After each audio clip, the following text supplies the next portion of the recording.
যদি রেস্টুরেন্টে না গিয়ে ঘরে বসেই বানিয়ে খেয়ে ফেলতে পারেন এমন সুন্দর একটি ফিশ বারবিকিউ, তাহলে আজকের ভিডিওটি আপনার জন্য। তাই ভিডিওটি স্কিপ না করে ফুল ভিডিওটি দেখতে থাকুন, রেসিপিটা এনজয় করুন। আসসালামু আলাইকুম, welcome to Susmita lifestyle. Barbecue করব আজকে আমরা তেলাপোকার বড় ভাই তেলাপিয়া মাছ দিয়ে। আমি এখানে দুইটা মাছ নিয়ে নিয়েছি। দুইটা মাছের ওজন প্রায় 1 কেজির মতো হয়েছে। তো দুইটা মাছ পড়েছে 500 গ্রাম করে। মাছগুলো ম্যারিনেট করার আগে আমি এটা ভিনেগার এবং লবণ দিয়ে প্রায় 20 মিনিটের মতো মাখিয়ে রেখেছিলাম। তারপর ভালো করে ধুয়ে নিয়েছি। প্রথমে আমাদের যেটা লাগবে সেটা হলো লেবুর রস। আমি এখানে 2টা লেবুর রস করে নিয়েছি এবং পর্যাপ্ত পরিমাণ লবণ দিয়ে দিচ্ছি, শুধু আপনাদের স্বাদ অনুযায়ী। তারপর যতটুকু ঝাল খাবেন সেই অনুযায়ী ঝাল দিয়ে নেবেন। তারপর ধনিয়া গুঁড়া এবং জিরা গুঁড়া দিয়ে নিয়েছি। তারপর এখানে আমি 3টা মিনি প্যাকেট সস ইউজ করতেছি। ফিশ বারবিকিউতে বেশি মশলার প্রয়োজন হয় না, কিন্তু যে যে মশলাগুলো ইউজ করা হচ্ছে এগুলো একদমই স্কিপ করা যাবে না, এগুলো দিতেই হবে, কারণ ফিশ বারবিকিউতে এগুলো মাস্ট লাগবেই। তো আমি এখানে সবগুলো মশলা একসাথে দিয়ে নিচ্ছি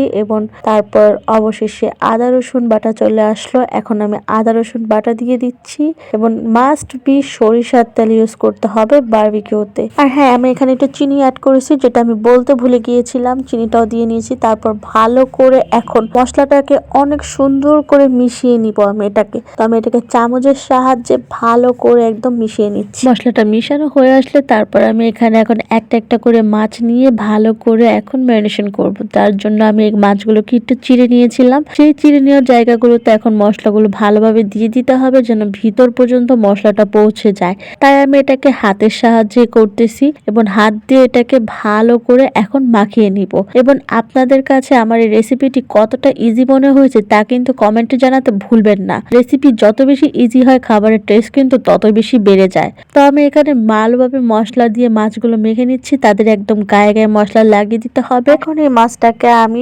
ঢেকে কম করে হলেও 2 থেকে 2.5 ঘন্টা রেখে দিব। আমি এটাকে, আমার কাছে সময় ছিল বেশি তাই রেখেছি। আপনারা যদি চান তাহলে এটাকে মিনিমাম আধা ঘন্টা হলেও ম্যারিনেট করে রাখতে পারেন, বা যদি চান যে ফুল নাইট ম্যারিনেট করে রাখবেন সেক্ষেত্রে আপনাদের ফ্রিজে রাখাটাই উত্তম হবে। তো আবারও চলে আসলাম প্রায় 2 ঘন্টা পর। আমি 2 ঘন্টা না, সরি 3 ঘন্টার মতো ছিল ম্যারিনেট করা। তো 3 ঘন্টা পর আবার চলে এসে একটি ফ্রাই প্যানের মধ্যে তেল দিয়ে তেলটাকে গরম করে তারপর আমি মাছগুলোকে ছেড়ে দিলাম এবং এখন আস্তে আস্তে করে ভেজে নিব। এবং মাছটা এত বেশি নরম ছিল যে আমার 2টা হাতল লেগেছে মাছটাকে উল্টাতে, যেন ভেঙে না যায়। তাই আমি এভাবে এটাকে উল্টিয়ে নিচ্ছি, কারণ মাছটা কিন্তু অনেক বেশি নরম হয়ে যাবে, যেহেতু এতক্ষণ ধরে ম্যারিনেট করা আছে আর মাছ মানেই তো নরম। এখন মাছগুলোকে ভালোভাবে আমাদের উল্টে পাল্টে আস্তে আস্তে একদম লো হাই ফ্লেমে রেখে চুলাটাকে তারপর এগুলোকে ভাজতে হবে। এবং এক পাশ ভাজা হয়ে আসলে আমাদের কাছে রাখা অবশিষ্ট মশলাগুলো আমরা মাছের গায়ে ভালোভাবে আবার দিয়ে দিব, যাতে খাওয়ার আগে এটা সুন্দর একটি ফ্লেভার এবং আরো বেশি জুসি হয়ে যায়। এভাবে করে এখন মাছগুলোকে আস্তে আস্তে করে আমি ভেজে নিচ্ছি এবং মাছ থেকে যে সুন্দর একটি ফ্লেভার আসতেছে, আপনাদের যদি সেই ফ্লেভারটা বা এই মাছটা যদি খাওয়াতে পারতাম তাহলে কিন্তু আমার অনেক বেশি ভালো লাগতো। কিন্তু আপনারা বাসায় এটা অবশ্যই ট্রাই করবেন এবং আমাকে জানাবেন কিরকম লেগেছে আপনাদের কাছে রেসিপিটা। তো আমার ফিশ বারবিকিউ একদমই রেডি হয়ে গেছে এবং এত বেশি নরম যে এটা আমি সার্ভ করতে বেশি প্যারা খাচ্ছিলাম। স্মোকি ফ্লেভার আনার জন্য কয়লার যে ফ্লেভারটা দেওয়া হয় না, সেটা যদি দেওয়া যেত তাহলে আরো বেশি মজা লাগতো, কিন্তু আমার কাছে কয়লা ছিল না তাই আমি দিতে পারিনি। সো আমি এখানে একটু গার্নিশ করে নিচ্ছি। গার্নিশিং এর জন্য আমি জাস্ট এখানে কোরিয়ান্ডার এন্ড লেমন ইউজ করেছি।